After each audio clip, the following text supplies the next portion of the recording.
How many epistles did Paul write? Hey everybody, I'm Dan McClellan. I'm a scholar of the Bible and religion.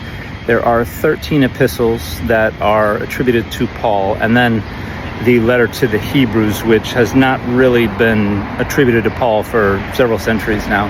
But of the 13 that are attributed to him, scholars are in pretty widespread agreement that he wrote 7 of them. So that would be Romans, 1st and 2nd Corinthians, 1st Thessalonians, Galatians, Philippians, and Philemon.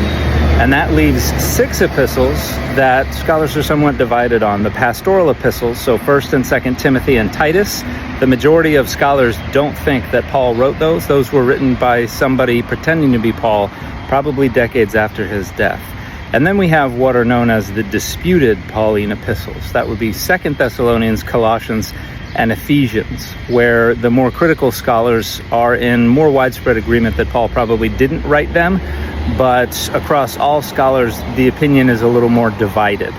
They're still pretty hotly debated, and for a few different reasons. A lot of this has to do with how well these epistles fit into the biography of Paul that we can reconstruct from what we believe are the genuine Pauline epistles, and then from the narrative of the book of Acts.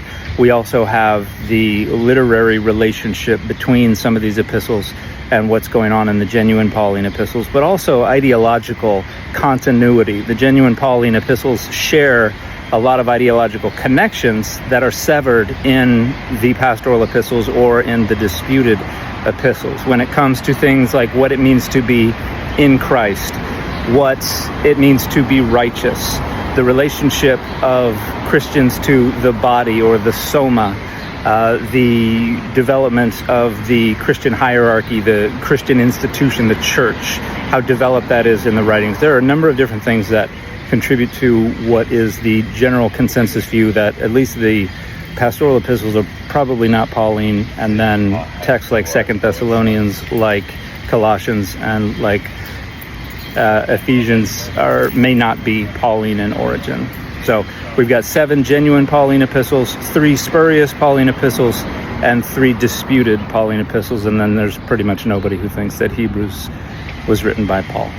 And the fit for this video is my Data Over Dogma t-shirt. Sorry, it's a little sweaty. I've been running.